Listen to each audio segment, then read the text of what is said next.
my goal here is to teach you how to go from great to even greater. And that's what this gift of suffering is all about. And I know that doesn't sound very pleasant, right? Suffering.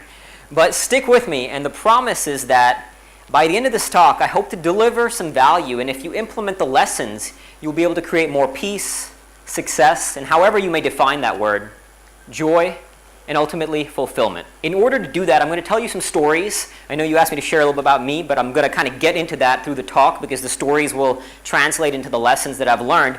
But whenever you hear stories about me, I want you to think about it from the perspective of your own life. What can you take from my stories? So this is all about you. I want you to be selfish here. Just keep thinking about how does this translate to the lessons that I can apply in my own life. And finally, the promise is that I'm going to teach you, as audacious and bold as this may sound, the most important skills you will ever learn. So to start and kind of introduce you to those lessons, I want to bring you back with me to about 10 years ago when I found myself in the middle of a 7-month deployment with the U.S. Marines in Iraq. For the first 2 months out there, I hated my life. It was miserable. Every single day we had to go out on missions with barely any time off. You're wearing 60 plus pounds of gear with 2 metal plates on the front, back, on the sides, carrying a rifle with 6 fully loaded magazines. I hated the missions we had to do. I hated the officers and how we had to follow orders no matter what they told you. Being in the Marines, we didn't get a lot of great gear, so sometimes I would just take a track pant, wrap it around my face just to stay warm. And although I could appreciate the beauty, I hated the sandstorms. Because our squad was the only squad of 12 Marines that would go out on missions in these sandstorms. And you don't know what's waiting for you out there. You never know because you can't see that far. I mean, this is literally what it looked like. The sky would turn blood red.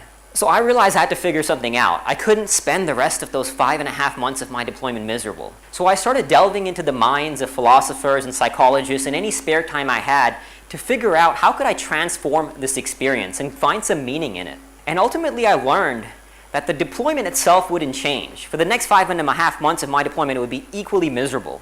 The only thing I could do was find joy in that misery. So even if we were stuck in the middle of an Iraqi desert, this was an abandoned train station where we lived out there for a month in the winter. My brother always says I look like a homeless person in that picture, which is not that far from the truth. But we learned to find joy through that. And you can see a kind of smile on my face. And we looked for every avenue we can to find joy, to smile through the suffering. One such way was introducing my American buddies, my U.S. Marine buddies, to music videos of Bollywood. I would show them Priyanka Chopra music videos, whatever it takes, just to smile when you're out in the middle of that hell. And of course, it wasn't the adversity that we had to smile through, it was the danger as well. Not only did we have people trying to kill us, our greatest threat was improvised explosive devices. These were bombs that the insurgents would plant on the side of the road to kill us. And my job in dealing with these improvised explosive devices was a particularly dangerous one. Every time we got to a danger zone, which was, let's say, for example, a bridge, me and one other Marine would get off our vehicles. We had 3 vehicle convoys. One Marine would take the left side, I would take the right, and we'd cross through the dangers, across the bridge, looking for bombs to make sure that there was no wires under the bridge or anything like that. And once we crossed the danger zone, we would wave the vehicles across, and they would come through, and we'd carry on our mission. So needless to say, if somebody was going to get blown up first, guess who it would be, right? So it was a little dangerous. But once again, we learned to find joy through this. So one particular day, my first sergeant, who's a very senior, high-ranking guy in our unit, he didn't leave the base a lot, so he was a lot more on edge than the rest of us who used to go out the base into danger areas every day. So he comes on a mission. And he decides to join me for one side. He takes the left side, I take the right side as we walk across a bridge. So we're walking across, and he sees something that looks a little suspicious. And he said, "Nanavati, what is that?" And I said, "I don't know." That didn't exactly inspire confidence to begin with, so he's a little bit on edge. So I take my rifle, and as you can see, there's a little scope right there. So I have my scope, I'm looking at this thing, I'm kind of trying to figure out what it is. And as I get closer to it, I lean back and kick it. Now this is not a good bomb detection strategy by any stretch of the imagination. And the ridiculous part is I'm leaning back as if somehow if this thing exploded, the leaning back would have saved me. Now I kind of knew it wasn't going to explode. It was mostly to mess with the first sergeant because he jumped back. He was terrified. He said, "Nanavati, what the hell are you doing?" And I said, "Don't worry about it, first sergeant, we're good." But my buddies who were watching me do this loved it. The running joke became Nanavati is going to get blown up today as a result of my new bomb detection strategies. Now that doesn't sound as funny, but over there you had to learn to laugh in the face of all these things. And as a result of transforming my experience, when I came to close to leaving Iraq, about 6 months into my deployment, I remember writing in my journal, I'm going to miss this place. And I'm going to miss this time that I get to spend with my Marines. And ultimately, the lesson I figured out was that nothing in life can make you feel anything. It wasn't my officer's fault. It wasn't the war's fault. It wasn't the adversity. It wasn't anything that was making me feel miserable. It was my choice that was making me feel miserable. I couldn't control the fact that I was in war, but I could control how I responded to that war. So ultimately, I learned something that was one of the most foundational skills for success in however you define the word. In Iraq, success just meant being happy and surviving. It was a little simpler definitions in the quote-unquote normal world.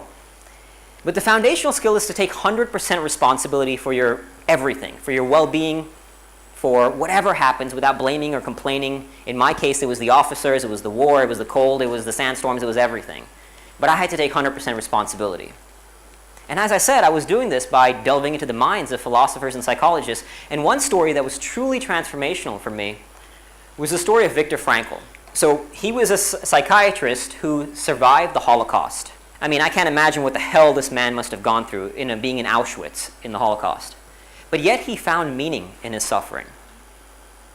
And in his book, he said a quote that has just, I still memorize this quote because it transformed my life. He said that between stimulus and response, there is a space. In that space lies the power to choose our response. And in our response lies our growth and our freedom. So taking that message, I converted it into a simple formula to take 100% responsibility for our lives. S plus R equals C. And what that means is stimulus plus response equal consequence. Any decision you make in life, whether it's a mental action or whether it's a physical action, there's a consequence to it. First few months of my deployment, I looked like this guy. Miserable, angry, not a big smile on my face, because it was my choice to respond to the war in that way, and as a result I paid a consequence for it. I was miserable. And had I continued on that trend, I don't think I would have been standing here with the smile on my face the way I am right now. I would have been a very different person. But by changing my response, I learned to find joy. The picture's a little dark, but you can see I got a big smile on my face as I'm sitting there holding a gun on top of that vehicle. See, stimulus, when we focus on it, is where we blame, complain, make excuses. We all have from time to time, right? We blame our parents, we blame our professors, we blame the economy, the president, whatever it may be. But it's not up to that. That's not where we get to make our point of power. Our point of power is our response in the space between that. We get to choose. And the good part about this is it's actually pretty simple, because there's only two things you can ultimately control. Only two responses you can ever control. Your actions or your attitude. In Iraq, I couldn't change my actions. I was going to be there for 5.5 months. I couldn't run away for all intensive purposes. Otherwise, I would have been sent to jail, and there would have been a lot of consequences. So for all intensive purposes, I couldn't change my actions. So I could change my attitude. In the normal world, we have the options to often change both. So we can choose either our actions or our attitude, and we get to change one or both of those. So I want to do a simple exercise. You don't have to move around much. Just find a person sitting next to you, just to look at where in your life could you take just 5% more responsibility. And no matter what, there's always some areas that you can take a little bit more responsibility in reshaping your attitudes or your actions. So what I want you to do is find a partner, just someone next to you. Just look at your partner and make sure everybody's got a partner. So what we're going to do is, I'm going to do what these call these sentence steps exercises. You're going to go back and forth, just whoever's closest to that side of the room can start, and just going back and forth saying, before I get to the exercise, when you do see this big red stop, please, just so we can keep the flow going, just stop talking, bring your attention back up to the room to me, and we'll keep the exercise going. So we're going to start with looking at how can you take 5% more responsibility for your studies. If I were to take 5% more responsibility for my studies, I could spend more time in the evening studying instead of watching Netflix. So it could be an action like that, or it could be an attitude. If I were to take 5% responsibility for my studies, I'm not going to get mad when my professor gives me a bad grade, or whatever it may be. And to say, how can I reshape my experience? So all I want you to do is just between your partner, just spend about a minute, I'll time you, and just go back and forth. Just so one person shares, then the next person shares, just looking at areas specifically to studies where you could take 5% more responsibility. Okay, go ahead.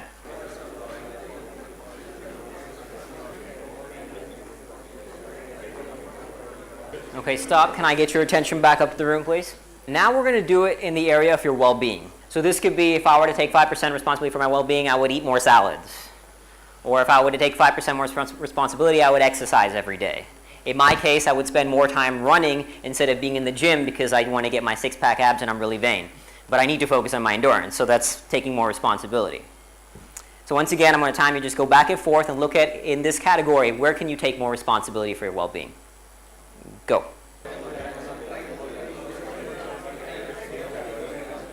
Okay, stop. Can I get your attention back up here, please? And we're going to do one more of these areas for your career or your future.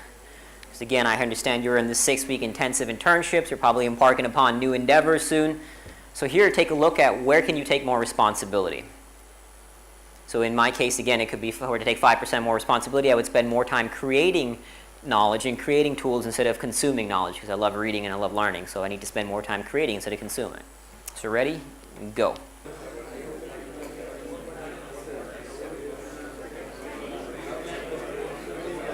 All right, can I get your attention back up in the room? So I want to firstly thank your partner. And I want to hear from a few people. What did you learn from this? What did you get out of this exercise? Okay, set your goals. So there's value in taking responsibility, of course, because that's, you get to shape your life. It's a gift and a curse. The gift is that if you take responsibility, your destiny is in your hands. You get to shape your own world. And it's also a curse because you get to shape your own world. That means if your world isn't going the way you want it to go, guess who's responsible for that? And that's not easy to face always, as you said. Sometimes it's, you know what you need to do, but you're not doing it. So it's not always easy to face. So the challenge becomes, how do we face those moments when life punches us in the face and it doesn't go the way we want it to go? And also, how do we get to create the world we want to live in? I didn't have the focus and clarity that it sounds like y'all have when I was your age. I was a disaster. It took me a lot longer for me to figure out how I wanted to create the world that I am now living in, the world that I now choose to be in. My journey started right here in Bombay, actually. This adorable little kid was me in Bombay. Growing up, I grew up here, was born here, moved from Bombay to Bangalore to Singapore to Austin, Texas. And when I moved to Austin, I was lost. So for about 1.5 years, I squandered away my life with drugs and alcohol. So did many of my new friends out there. I lived through that phase, but 2 of them did not. I too was headed down that path until one day when I saw the movie Black Hawk Down. And watching the heroism and courage of men sacrificing their lives for their fellow human beings made me ask myself, would I be able to do the same thing? And I didn't have an answer. So I decided to find out by enlisting in the toughest branch of the United States military, the Marine Corps. 2 doctors actually told me boot camp would kill me because of a blood disorder I was born with, but I went anyway. And obviously I survived. But through that experience, I learned to start falling in love with engaging my limitations, with pushing them. Life in the Marines was a constant series of battles between me and my limitations, and I loved it. One such battle was this experience where they send you in what they call the gas chamber. You go into a room filled with, I think it was tear gas or CX gas. Whatever it was miserable, I remember that. And being in the Marines, they make you take your gas mask off, of course. It felt like razor blades going down your throat. You come out, tears are running down your eyes, snot coming out your nose. You look miserable, can barely open your eyes. But you can see I got a big thumbs up, right? Me and my buddy over there. We loved it. So through the Marines, I started enjoying this experience of pushing my limitations and ultimately discovering how far I could go. So when I got back from training, I was in college at the time, and I remember stumbling into an ad about rock climbing. So I went to a local rock gym and I started rock climbing. I would climb vertical cliffs, hundreds of feet high, sometimes with rope and sometimes without. It was extremely dangerous, but I enjoyed it. And when winter hit, the natural progression from rock was to climb ice. So I would scale these vertical waterfalls. Inevitably, the next step was to go even higher into the big mountains of the Himalayas.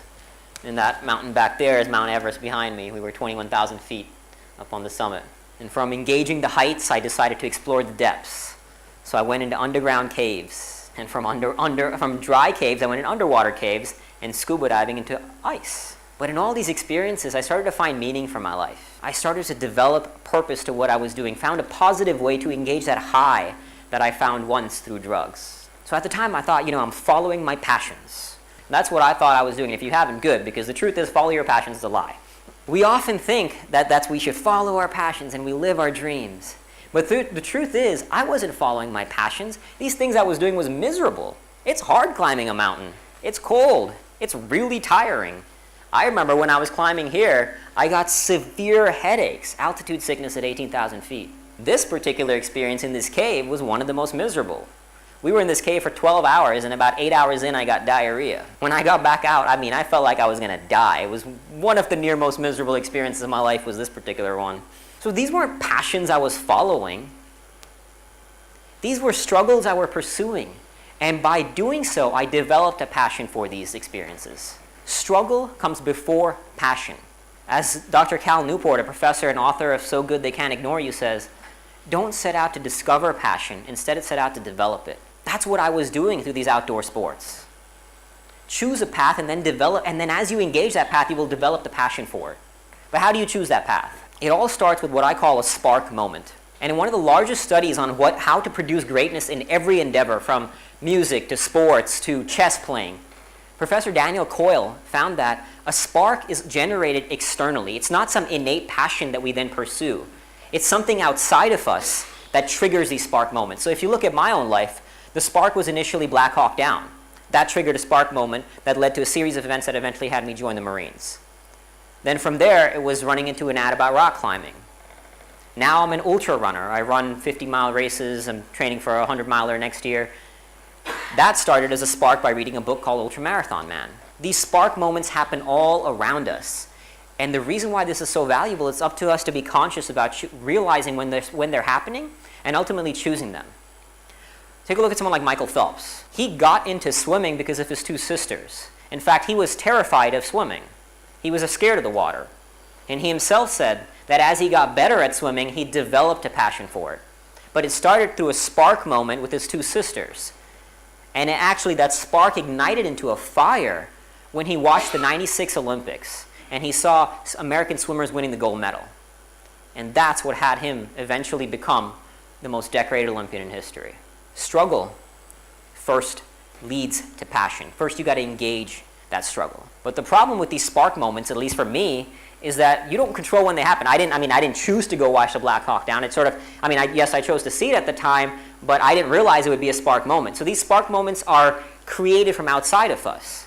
And we're coming back to that main point of taking 100% responsibility. So if you haven't had a spark moment like Michael Phelps when he was a kid and two sisters teaching how to swim, what do? You create your spark. When I learned all this stuff that I'm now telling you, I decided to create these sparks. I knew I enjoyed running, so I wanted to create spark moments to pursue running in a whole different endeavor. I started reading about runners who run up Everest in 17 hours, or a runner who ran from the North Pole to the South Pole, averaging 2 marathons a day for 11 months with not a single day off. These are things that were considered, you wouldn't think they're possible. But when you read about them, suddenly the realm of possibility expands, and that became a spark moment for me to say, you know what, why can't I do these things? And I want to go run across every country in the world. So look for your sparks, create them.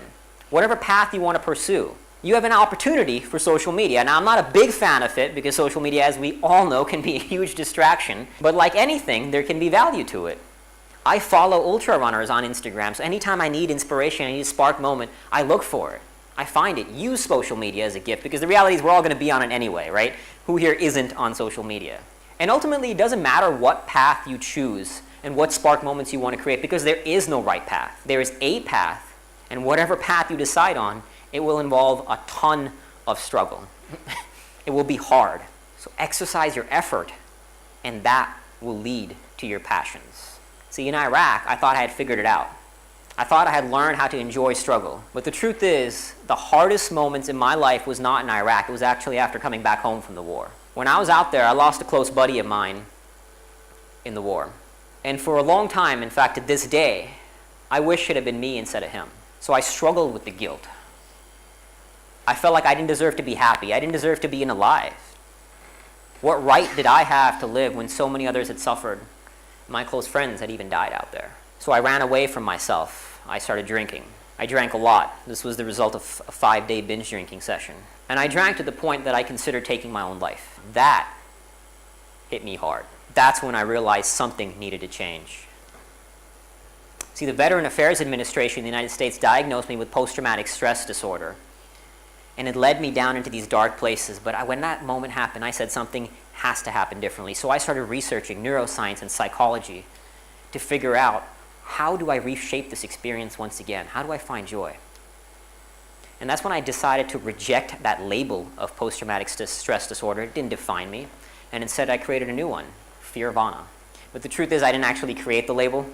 I don't want to lie, my lovely wife did. She's the one with all the talent in our little operation. I do silly things like exploring caves and climbing big rocks. But she coined the word. I had been living this lifestyle, and she crystallized it by giving it a name. And I defined Fearvana as the bliss that results from engaging our fears to pursue our own worthy struggle. What is that struggle you want to pursue? There is no right path. It could be robotics, it could be playing chess, it could be acting. It could be bodybuilding for Arnold Schwarzenegger. And when you find that worthy struggle, pain becomes enjoyable. That's how I learned to enjoy the suffering of climbing mountains, of exploring caves, of doing all the things that I do now. But see, this is not the world we live in. We live in a world that teaches us how to find the easiest solution to everything. We live in a world that tells us stress is the enemy. Anxiety is the enemy. We attach words like disorder to stress and anxiety. People told me that because I jump from loud noises, I have this post-traumatic stress disorder. But that was a very normal human response to war. I had just spent 7 months in a world where loud noises equal death. Of course I'm going to jump. Post-traumatic stress is not indicative of post-traumatic stress disorder. But this is what we're being told. Students are struggling with stress, and we should eliminate these emotions. Progress we define as the next greatest thing that makes our life easier. And by doing so, we're only making our lives harder. When we shape these emotions as negative, stress, fear, anxiety, we run away from them. We look for the easiest way out, like taking an escalator to go work out. Ridiculous, right? Or this picture I actually had to take when I was at the gym once. If you look at the second bullet here, it says don't strain during your exercise program. You got to make sure it's comfortable and not cause stress, which is insane. I mean, you don't work out. You're not going to get stronger if you're too comfortable while working out. I actually have this poster in my gym. So I like to try to get to step 4, at least most of my workouts. And by doing so, I've learned to develop a positive relationship to suffering. Simply by choosing to harness the energy of any emotion, fear, stress, anxiety, any emotion, into a resource, you can turn that emotion into an ally and exercise it and make it useful for you as you pursue your own worthy struggle. Any emotion, even guilt. In the personal development industry, which I've studied for years, they often say guilt is one of the most destructive emotions. But I learned to make guilt my ally. In the front of my training journal, which actually I have here, this is my journal where I log, talking about setting up structures. I log my whole life here. I look at this every day. It's not something inherently pleasant, right? Like looking at this. But I've learned to make guilt my friend, saying that since I am still alive, let me earn this life. Let me do something meaningful with it. Let me give back and share these lessons like I am now. And as a result, I've found value. Guilt has become my ally. So I want you to think about in your own life, what are the negative emotions holding you back? What is stress? It could be, again, stress is, I know, the big one that, the people are talking about, stress management and how to eliminate stress. Fear, anxiety. How can you reframe them? And a way to do that is looking back on your life and seeing a time when you learned to channel these emotions into something positive. So I was working with a young student in high school once, and she was telling me how she was struggling with stress and she was actually seeing a therapist in the United States. It's crazy how many kids are seeing therapists. I mean, I saw 6-year-old kids in the therapy office. It's just something is wrong when that's happening. So I helped her look back on her life and find a moment when stress was useful. And she actually realized, as students sometimes do, she realized that when she procrastinated, and stress became her ally, because when she had a big paper due the next day, the stress of that made her finish it faster than she ordinarily would have. Suddenly, that aha moment became, wait, stress can be useful if I choose to harness that energy. So the next time you find yourself in a stressful moment, take a look at your life. Look back at the moment when stress, fear, any of these negative emotions have been useful to you. And you can leverage that and turn it into something useful to drive you forward and learn how to transform these negative emotions into something positive. Because the single most important skill you can ever develop is the ability to suffer with a smile, to develop a positive relationship to suffering. So no matter what you want to pursue, it's going to be hard. And even if you choose to pursue nothing, even if you choose to sit on your couch all day, you will have the existential burden of that anyway. Life is always going to beat you down one way or the other. Suffering can be useful. Through your struggles, you find a strength that you might not know you had. You don't get that when life is too comfortable. You figure out who you are by engaging your suffering. You don't have to climb mountains or ski across ice caps. You can choose your own worthy struggle, but whatever it be, through that, you will find a new you. It is your greatest gift to figure out who you are. My next challenge became skiing for 550 kilometers across the world's second largest ice cap. In order to do so, we had to drag about a 90-kilo sled with 32 days worth of food for a month. It was brutal. Temperatures would drop to as low as minus 40 degrees. Before I knew what I was getting into, so I was scared. But I learned to use that fear, because fear of some unknown can propel you to prepare for that unknown. And that's what I did. I used to drag tires around the streets of New Jersey to simulate the sled. So as you can imagine, this was kind of strange. People would often stop me and ask me, what are you doing? And the best part was 2 separate people, when they stopped me and I told them what I'm doing, they went, but why? But that was the value, because struggle was a gift. And when you choose to embark upon these unknown adventures, you don't know what's waiting for you. That's the beauty and the terrifying part of the unknown. So often a misconception about confidence is, which is why you can stumble into millions of articles online about confidence. It's not about being confident, it's about being committed. Commitment is the fuel and confidence is the reward you get after achieving X goal, whatever the goal may be. But when you stay committed and you just choose to embark upon that step, one step at a time, you'll eventually achieve your result. So after 1 month on the ice cap, I got frostbite on my nose, frostbite on my fingertips. I lost 20 pounds of fat. I looked as scruffy as I do up there. But I got to the other end. Commitment is the fuel. Confidence was the reward of achieving that goal. And once you achieve a goal, the key is, the idea is to use the confidence of achieving that as commitment fuel for your next goal. So you have to own your greatness. So we're going to do a little exercise called a bragging exercise. See, we live in a world that teaches us bragging is wrong, we got to be humble. And I agree, we need to be humble. You don't want to go around bragging to everybody how awesome you are, they'll think you're arrogant. But if you're going to take responsibility for the flaws and for the negative things that are happening in your life, you also want to take responsibility for how amazing you are. You want to own your greatness. So we're going to do a little exercise where I'm going to have you ask, we're going to share with the partner responses to these things. So you could say, I know I'm the greatest engineer in the world because I have achieved this. Or for me, I could say something like, I am damn proud of myself for surviving through drug addiction, alcohol addiction, for skiing across an ice cap, for climbing in the Himalayas. Look, I can go on for all day. I can brag all day, so I'm not going to do that. I've developed comfort with this. To brag more, to own your greatness. I mean, you'll see people, if you watch anybody who's a master at his art, like athletes, sometimes they'll be perceived as even arrogant, but like Muhammad Ali, greatest boxer of all time. What did he say? He told the world, I'm going to show you how great I am. If you want to be great, you have to believe you're great. Because that knowing in your own greatness will fuel your commitment. It'll give you the fuel to take that next risk, to engage that next step in the unknown. Because you won't be confident. The reality is when you venture out in the unknown, you will feel fear. You will feel stress. So it's not about being confident, it's about getting that commitment fuel. So you can keep taking one step forward. Psychologically, we focus more on the negative than the positive. So this is really about starting to say, hey, there's a win happening. Let me celebrate that win.